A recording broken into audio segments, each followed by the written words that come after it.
अहिंसा के अग्रदूत, त्रैकाल दृष्टा, भव्य जीवों के तारनहार, शासनेश प्रभु श्रमण भगवान महावीर स्वामी के चरणों में कोटि कोटि वंदन। दीन दुखियों के मसीहा, करुणा के सागर, परम पूज्य गुरुदेव श्रमण सूर्य मर्दर केसरी श्री विष्णुमल जी महाराज के चरणों में कोटि कोटि वंदन। पाठ पर विराजमान परम श्रद्धेय, परम विदुषी, मधुर व्याख्यान सरल मना पूज्य गुरु जी महाराज के चरणों में कोटि कोटि वंदन। धर्म प्रेमी बंधुओं, शीलवती माता बहनों,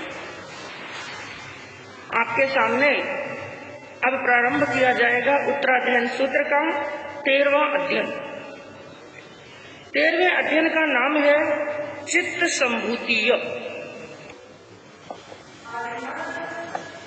अध्ययन के अंदर दो आत्माओं का वर्णन चलता है, जिसमें एक का नाम है चित्त और दूसरे का नाम है संभूत। और इस अध्ययन के अंदर जिस भव की कथा चलती है, उस भव के अंदर उनका नाम चित्त और संभूत नहीं, बल्कि उनके पिछले भव के अंदर एक का नाम चित्त था और दूसरे का नाम संभूत। और जिस भव की ये कथा है, उसके अंदर एक का नाम है ब्रह्मदत्त चक्रवर्ती, एक का नाम है गुणसार मुनि। लेकिन पिछले भव के नाम के अनुसार ही उनको संबोधित किया गया, इसलिए अध्ययन का नाम रखा चित्त संभूतीय।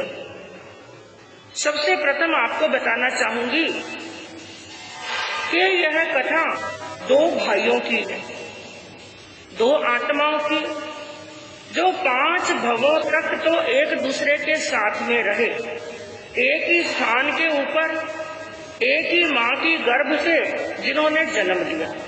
देवलोक के अंदर गए तो भी साथ में, त्रियंश गति के अंदर गए तो भी साथ में, मनुष्य गति के अंदर गए तो भी साथ में, एक साथ में जन्म लिया और एक साथ में ही मृत्यु को, एक जैसी मृत्यु को ही प्राप्त किया।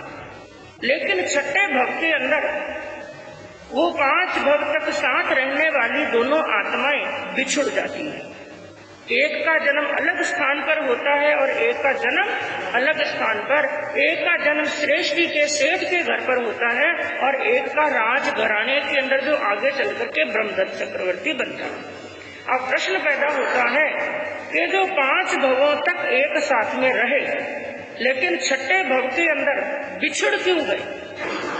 बिछुड़ने का कारण क्या था? जिसका मुख्य कारण बताया गया है निदान, क्या कारण बताया? निदान। किसे कहते हैं निदान?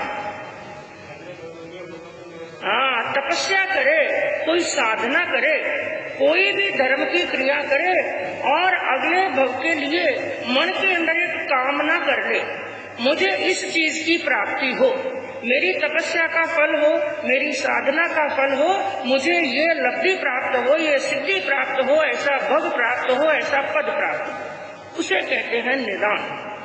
और प्रभु ने क्या फरमाया शास्त्रों के अंदर? शल्य 3 प्रकार के होते हैं।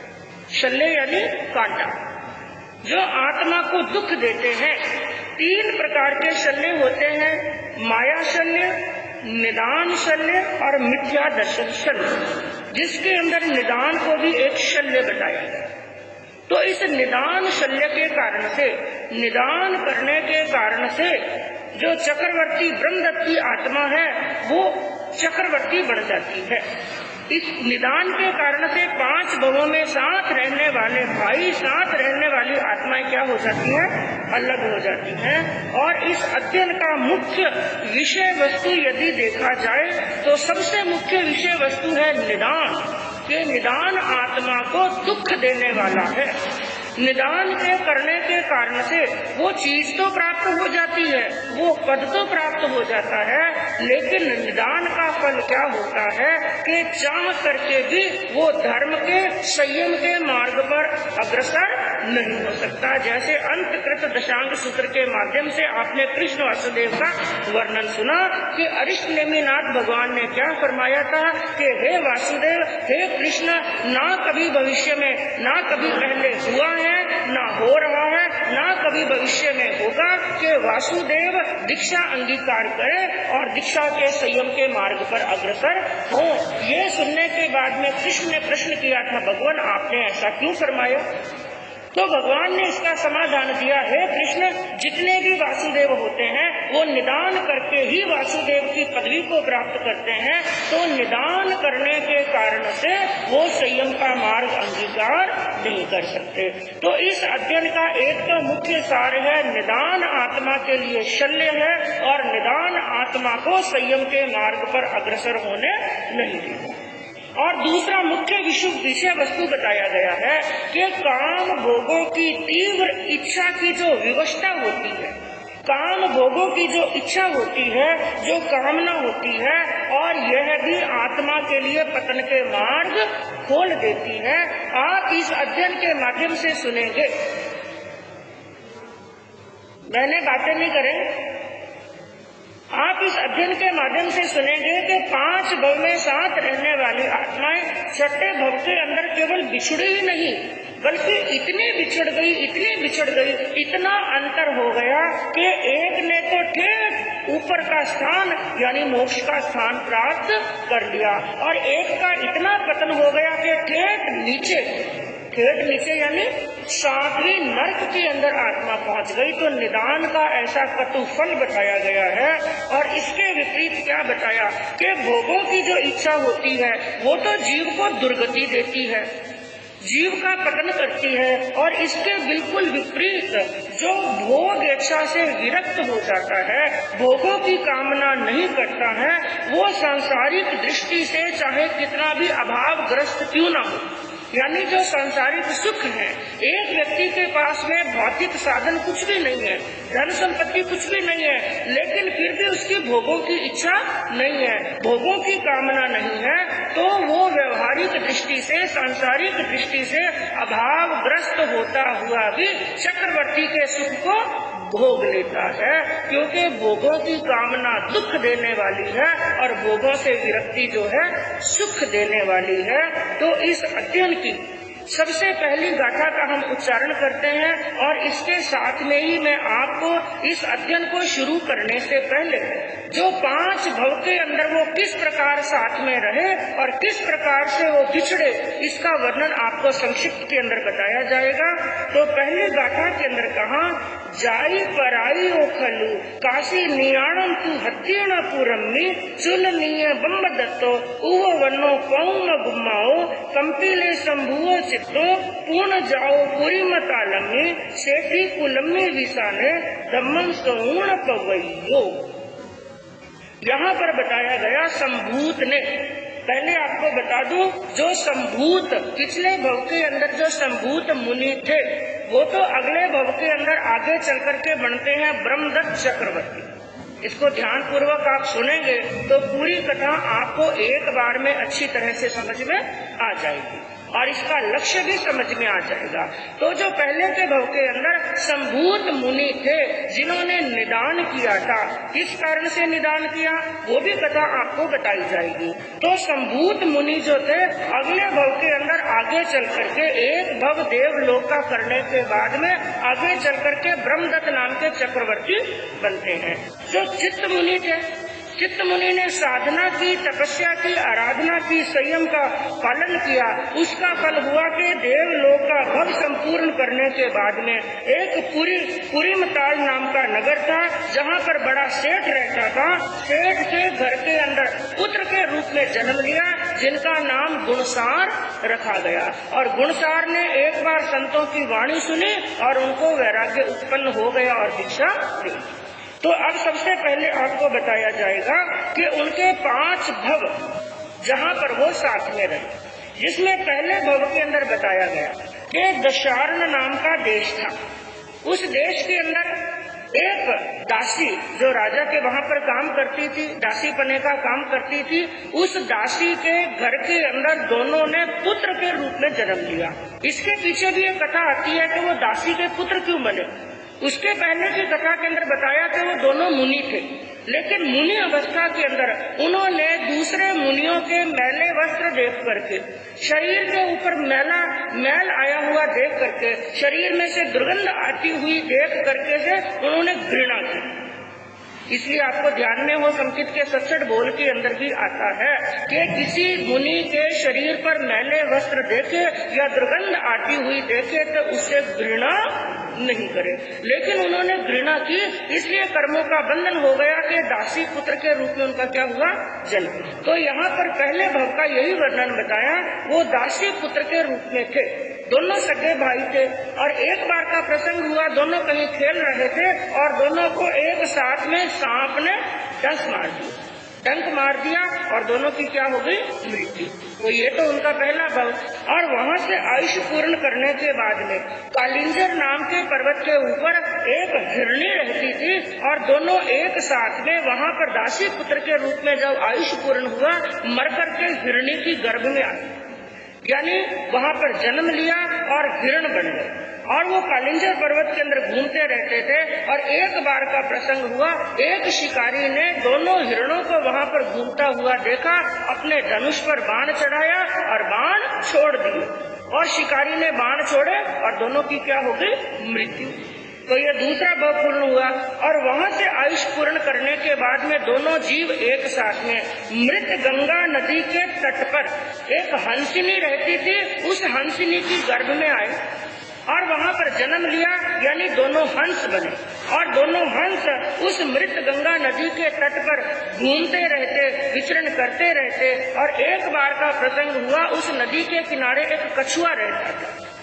उस कछुए ने एक बार दोनों हंसों को, जो बिल्कुल छोटे छोटे थे, बच्चे थे, उन दोनों को अकेले खेलते हुए देखा और दोनों की गर्दन मरोड़। तो ये तीसरा भव संपूर्ण हुआ और अब आती है चौथे भव की कथा, जहाँ पर संभूत के रूप के अंदर, यानी एक नगर था जिसका नाम था बनारस। बनारस के अंदर, उस नगरी के अंदर एक राजा रहता था, राजा राज्य करता था, जिसका नाम था शंख। और उसके वहाँ पर एक मंत्री था जिसका नाम था नमुची। और उसी नगरी के अंदर एक भूत दत्त नाम का एक चंडाल रहता था। और चंडाल के घर के अंदर जब वहाँ पर उनका हंस के रूप में मृत्यु हुई, कछुए ने गर्दन मरोड़ी, वहाँ से वो आयुष पूर्ण करके भूत दत्त की पत्नी की गर्भ में आए, यानी चंडाल कुल के अंदर उन्होंने क्या लिया, जन्म लिया। चंडाल कुल के अंदर जन्म लिया, जहाँ पर उनका नाम रखा गया चित्त और संभूत। तो चित्त और संभूत एक चंडाल के पुत्र हुए। और इधर देखिए, जो शंख राजा राज्य करता था, उनका जो मंत्री था नमुची, वो गलत प्रकृति का आदमी था, जानकार खूब था, मंत्री के जो गुण होने चाहिए उस विद्या के अंदर तो वो पारंगत था, लेकिन उसके आचार और विचार अच्छे नहीं थे। और उसने क्या किया, राजा की रानी के साथ में गलत संबंध बनाया, व्यभिचार सेवन करने लगा।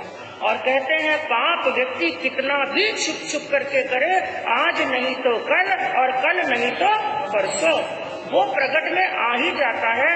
एक बार व्यक्ति जब पाप करता है, पाप का घड़ा एक न एक दिन तो जब करता है तो अवश्य फूटता। कितने समय तक रानी के साथ में संबंध रहा, लेकिन एक बार राजा को उसकी सच्चाई पता चल गई। अरे ये नमुची मेरी पत्नी के साथ में व्यभिचार सेवन करता है, इसलिए राजा ने आज्ञा दी कि ऐसे व्यभिचारी को तो मृत्यु दंड हो जाना चाहिए। ये तो केवल मेरे राज्य में क्या दुनिया में रहने के योग्य नहीं, इसलिए आज्ञा सुना दी, सजा सुना दी, नमुची को मृत्यु दंड दे दो। और मृत्यु दंड देने के लिए चाहे फांसी पर चढ़ाते हैं, चाहे सिर धड़ अलग करते हैं, चाहे सूली पर चढ़ाते हैं, ये करने का कार्य आज्ञा दी जाती है चांडाल को कि इनको मृत्यु दंड देना है, सिर धड़ अलग करना है। तो वो आज्ञा दी गई भूत दत्त जो चांडाल था उसको सौंपा गया ये काम कि इसको मृत्यु दंड दिया जाए। और जिस समय मृत्यु दंड देने का समय हुआ, नमुची उस भूत दत्त के सामने हाथ जोड़ने लगा। उसने कहा तुम चाहो तो मुझे माफ कर सकते हो, मुझे छोड़ दो, मैं यहाँ से चला जाऊंगा, मुझे बख्श दो। भूत दत्त ने कहा मैं तुम्हें बख्शूं, राजा ने आज्ञा दी है, उनकी आज्ञा का उल्लंघन कैसे कर सकता हूँ। तो उस मंत्री ने अपनी चाल चली, उसने कहा तुम मुझे बख्श सकते हो और तुम्हारे लिए मैं ऐसा काम कर सकता हूँ जो इस दुनिया के अंदर तुम्हारे लिए कोई भी काम नहीं कर सकता। ऐसा कौन सा काम? क्योंकि वो जो नमुची था ना, वो संगीत की कला के अंदर और नृत्य की कला के अंदर बड़ा पारंगत था। उसने कहा तुम हो जाति से चंडाल। और उस समय की बात है, जाति पाति भेदभाव ऊंच नीच बहुत ज्यादा होता था। तो जो राजघराने के लोग होते, शेठ साहूकारों के बच्चे होते, ब्राह्मणों के बच्चे, ऊंची जाति के जो बच्चे होते थे, उनको विद्या अध्ययन करने का अधिकार था, लेकिन नीच जाति के जो होते उनको विद्या अध्ययन करने का अधिकार नहीं था। तो उसने एक लालच दे दिया भूत दत्त को, तुम यदि मुझे प्राण दान देते हो, मुझे कहीं छिपा करके रखते हो, तो तुम्हारे बच्चों को मैं संगीत की कला के अंदर और नृत्य की कला के अंदर पारंगत कर दूंगा। समझ लीजिए भूत दत्त थोड़ा लालच में आ गया, विचार किया अपने बच्चों को कहीं पर भी लेकर के जाऊं, इनको ऐसी कला सिखाने वाला कोई नहीं।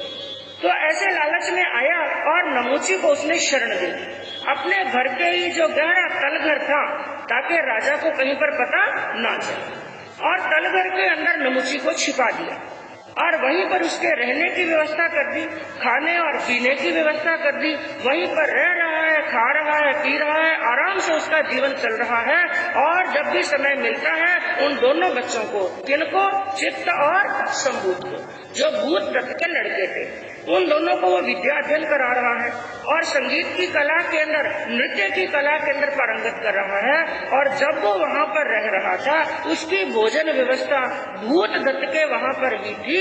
और उसको भोजन कराने का, भोजन परोसने का काम कौन करती थी? भूत दत्त की पत्नी। और कहते हैं जो दुष्ट प्रकृति के लोग होते हैं ना, नीच प्रकृति के लोग होते हैं, उन पर कोई कितना भी उपकार क्यों ना कर दे, वो उपकार का बदला कभी उपकार में नहीं देते हैं, बल्कि अपकार में देते हैं। ये नीच लोगों की प्रकृति होती है। जो महापुरुष होते हैं और उत्तम प्रकृति के लोग होते हैं, वो अपने उपकारी के उपकार को मरते दम तक भी भूलने वाले। अब नमुची की जो विकृत प्रकृति थी, दुष्ट और नीच प्रकृति थी, वो छूटी नहीं।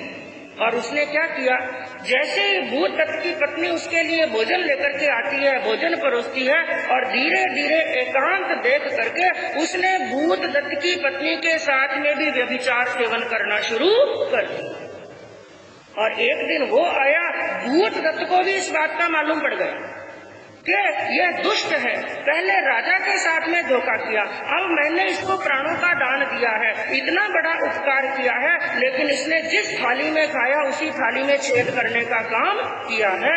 यह दुष्ट तो ऐसा है, मैंने इसको प्राण दान देकर के बहुत गलत काम किया, ये तो मरने योग्य है, इसलिए कल सुबह का सूर्य उदय होते ही मैं इसका सिर और धड़ क्या कर दूंगा अलग, क्योंकि दुनिया की दृष्टि के अंदर तो ये मर ही चुका है, सब लोगों की दृष्टि में मर चुका है, इसलिए कल घर के अंदर ही इसका मैं पूरा सफाया कर दूंगा और इसी धरती के अंदर इसको गाड़ दूंगा, किसी को पता भी चलने वाला।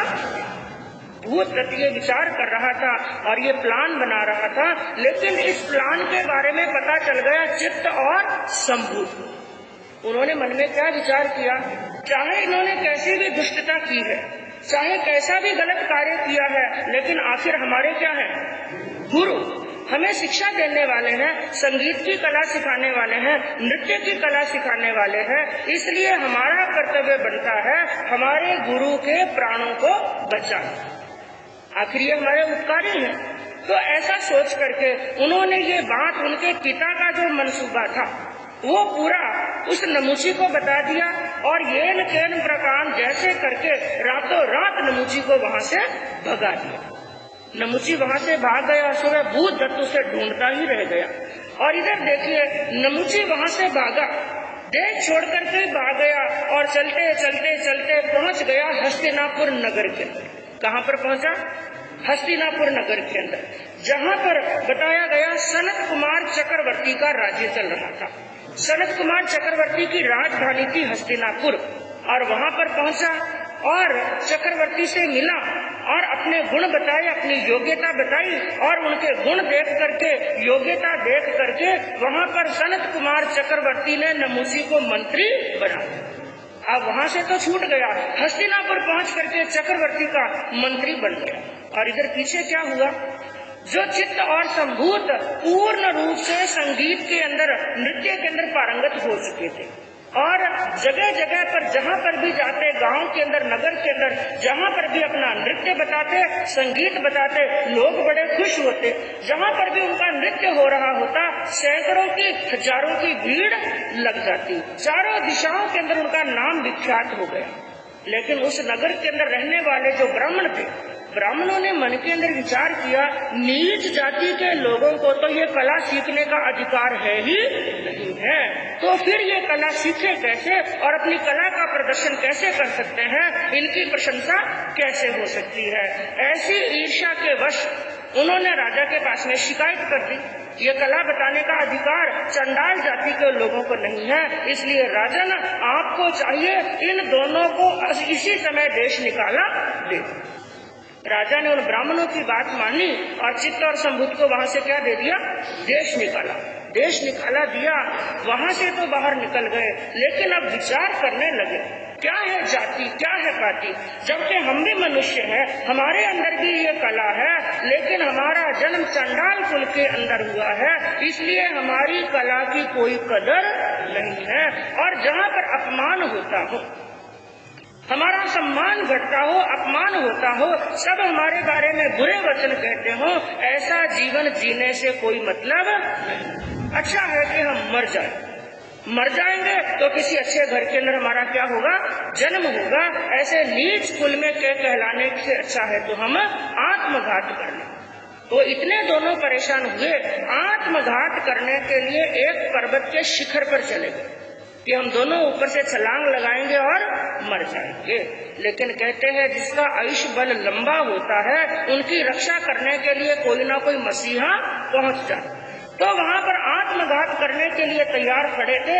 योगान योग देखिए, उसी समय एक संत वहाँ पर पहुँच गए, उनके भावों को जान लिया। अरे आप मरना चाहते हैं, किस लिए मरना चाहते हैं, पहले नीचे आइए। दोनों नीचे आए, उनसे मरने का कारण पूछा तो संतों ने क्या कहा, अरे मनुष्य भव बड़ा अनमोल भव है, इस जाति पाति के चक्कर में मत पड़ो, मनुष्य का भव बार बार मिलने वाला नहीं। तरह तरह से उन दोनों को समझाया, मनुष्य भव का महत्व समझाया और ये बताया कि पिछले भव के अंदर तुमने कोई अच्छे काम नहीं किए थे, इसलिए चंडाल के कुल के अंदर क्या हुआ, जन्म हुआ, और इस बार तुम आत्मघात कर लोगे तो तुम्हारा अगला जन्म भी बिगड़ जाएगा। इसलिए इस भव के अंदर ऐसी साधना करो, ऐसी साधना करो कि वापिस नीच कुल के अंदर जन्म लेना ना पड़े। संतों की बात सुनी और अंदर का वैराग्य जाग गए। कहा ठीक है गुरुदेव, आपने हमें सन्मार्ग बताया, इसलिए आज से आप हमारे गुरु और हम आपके शिष्य। यानी चित्त ने और संभूत ने क्या ले ली, दीक्षा। दीक्षा लेकर के चित्त मुनि और संभूत मुनि दोनों मुनि बन गए। और मुनि बनने के बाद में गुरु के पास में खूब ज्ञान सीखा, खूब बड़ी बड़ी तपस्याएं की और तपस्याओं का प्रभाव हुआ कि कई लब्धियां प्राप्त हो गई, कई सिद्धियां प्राप्त हो गई। तेजोलेश्या जैसी सिद्धि भी, लब्धि भी उनको क्या हो गई, प्राप्त। और शरीर बहुत दुर्बल हो गया, बड़ा कमजोर हो गया तपस्या करने के कारण से। और एक बार का प्रसंग हुआ कि चित्त मुनि और संभूत मुनि दोनों विचरण करते करते उसी हस्तिनापुर नगरी के अंदर पहुंच गए। अब दोनों मुनि राजमार्ग पर चल रहे हैं और उधर से जो मंत्री बना हुआ नमुची उसकी सवारी आ गई। उसकी सवारी आई, उसने सामने से दोनों मुनियों को आते हुए देखा, थोड़ा चिंतन किया, मैंने इनको कहीं देखा है। देखते देखते दिमाग पर जोर लगाया, अरे ये तो कोई और नहीं है, भूत दत्त के पुत्र चित्त और संभूत, ये मुनि बन गए। लेकिन मैंने क्या क्या हरकतें की है इनसे छिपा हुआ, और इन्होंने यदि मुझे देख लिया और सनत कुमार को मेरी पूरी हरकतें बता दी तो सनत कुमार चक्रवर्ती मुझे जिंदा रखने वाले। इसलिए अच्छा यही होगा इनको अपमानित करके मैं हस्तिनापुर से निकलवा दूं। इसलिए कुछ लोगों को सिखाया, ये जो दोनों मुनि आ रहे हैं ना, इनके ऊपर पत्थरों की वर्षा करो, इनका अपमान करो, इतनी गालियां बोलो, इतना अपमान करो कि ये यहाँ से गांव से क्या हो जाए, निकल जाए। अब मंत्री ने कहा, लोगों ने बातें मानी, उन दोनों मुनियों का खूब अपमान किया, खूब अपमान किया। किसी ने तो उनके ऊपर हाथ उठाया और किसी ने पत्थरों की वर्षा भी कर दी। मुनियों को बड़ा गुस्सा आया, गांव के अंदर आए, नगर के अंदर आए, हमारा अपमान किया है, हमारी निंदा की है, हमारे पर पत्थर बरसाने का काम किया है। चित्त मुनि तो शांत रहे, लेकिन संभूत मुनि को इतना जोरदार गुस्सा आया, इतना जोरदार गुस्सा आया, उन्होंने अपनी तेजोलेशिया फेंकनी शुरू कर दी।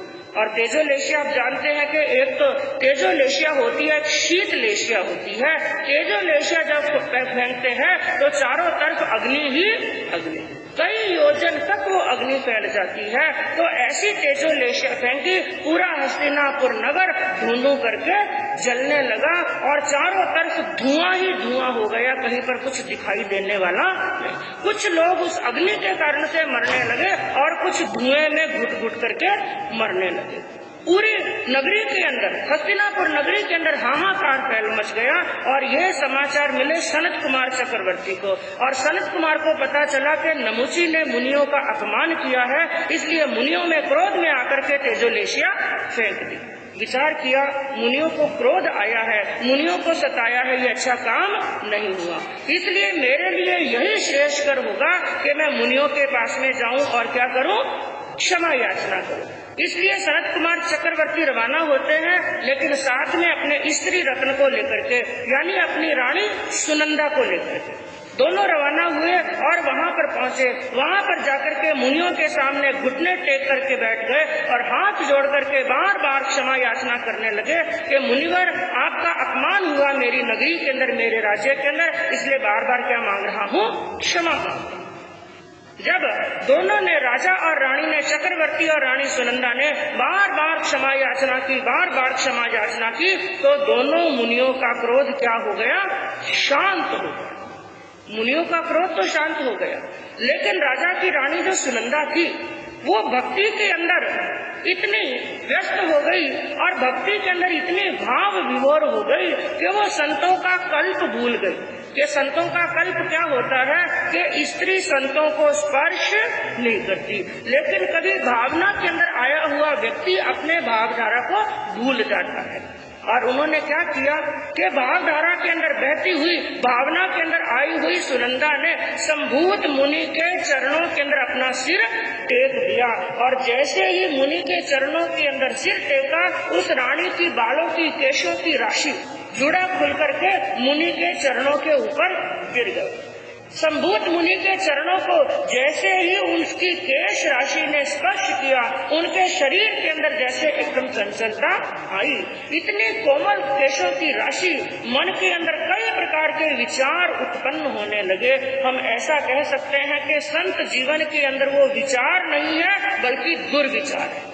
कई प्रकार की भावना उत्पन्न होने लगी। इस रानी के केशों का स्पर्श कितना सुहावना लगता है और रानी कितनी सुंदर है और कैसा राज्य प्राप्त हुआ है चक्रवर्ती का। और मन के अंदर विचार आया और उस सुंदरता को देख करके, उस कोमल स्पर्श को उन्होंने महसूस करके मन के अंदर एक निदान कर लिया। और क्या निदान कर लिया? मेरी तपस्या का, मेरी साधना का, मेरे संयम पर्याय के अंदर मैंने जो जप किया है, जो तप किया है, जो साधना की है, उसका यदि कोई फल हो और मुझे यदि उसका फल प्राप्त हो तो मैं सनत कुमार चक्रवर्ती की तरह क्या बनूं?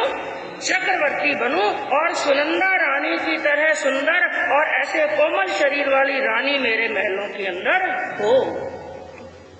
अब चक्रवर्ती तो वहां से चले गए, रानी वहां से चली गई, पूरी अग्नि शांत हो गई, सब माहौल शांत हो गया। लेकिन संभूत मुनि के मन के अंदर जैसे एक दावानल घूमने लगा विचारों का। और इस भावना को जान गए चित्त मुनि, वो भी बड़े ज्ञानी थे। उनकी भाव भंगिमा को समझ गए कि संभूत मुनि के मन के अंदर भोग इच्छा जाग रही है, काम और विकार उत्पन्न हो रहे हैं। और वो ज्ञानी मुनि ने बड़े प्रेम के साथ में संभूत मुनि को कहा कि मुनिराज, आपने जो निदान किया है, रानी को देख करके, चक्रवर्ती को देख करके जो निदान किया है, इसका क्या दे दो? मिच्छामि टुकड़ा, इसका प्रतिगमन कर लो। क्योंकि यदि निदान ऐसा ही रह गया और इसका प्रतिगमन नहीं किया तो इसका रिजल्ट अच्छा निकलने वाला नहीं। चित्त मुनि ने खूब समझाया, लेकिन संभूत मुनि ने इसका मिच्छामि दुक्कडम नहीं दिया। उसके बाद में भी कई बार ऐसा प्रसंग आया जबकि चित्त मुनि ने समझाने का प्रयास किया, लेकिन संभूत मुनि ने अंतिम समय तक भी इस निदान का मिच्छामि दुक्कडम नहीं दिया। तो समय पूर्ण हुआ और चित्त मुनि और संभूत मुनि दोनों काल धर्म को प्राप्त हो जाते हैं। और काल धर्म को प्राप्त होने के बाद में दोनों एक साथ में देवलोक में गए। हाँ, 5वें भव के अंदर, क्योंकि ये चित्त और संभूत का भव कौन सा था? चौथा। और 5वें भव के अंदर दोनों कहाँ पर गए? देवलोक के अंदर। लेकिन देवलोक तक दोनों साथ में थे और वहाँ पर क्या हो गए? 6ठे भव के अंदर बिछड़ गए।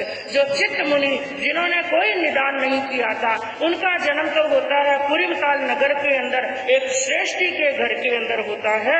और इधर जो चक्रवर्ती के रूप के अंदर हस्तिनापुर नगर के अंदर ही एक राजा के घर के अंदर जन्म लेता है दूसरा जीव, संभूत मुनि का जीव, जो आगे चल करके क्या बनता है? ब्रह्मदत्त चक्रवर्ती। तो ये तो बंधुओं इनके पिछले भव की कथा थी। अब ये वापिस दोनों कैसे मिलते हैं? जो बिछड़े हुए भाई हैं, दोनों वापिस किस निमित्त से मिलते हैं और मिलने के बाद में दोनों के बीच में क्या संवाद होता है, चित्त मुनि क्या समझाते हैं और ब्रह्मदत्त मानते हैं या नहीं मानते, और नहीं मानते क्यों नहीं मानते, इसका वर्णन कल आगे जब बंधु वर्णन पढ़ेंगे, इस अध्ययन का हमें सुनने से मालूम पड़ेगा। तो इसी भावना के साथ में सरस शांति सुरा रस सागर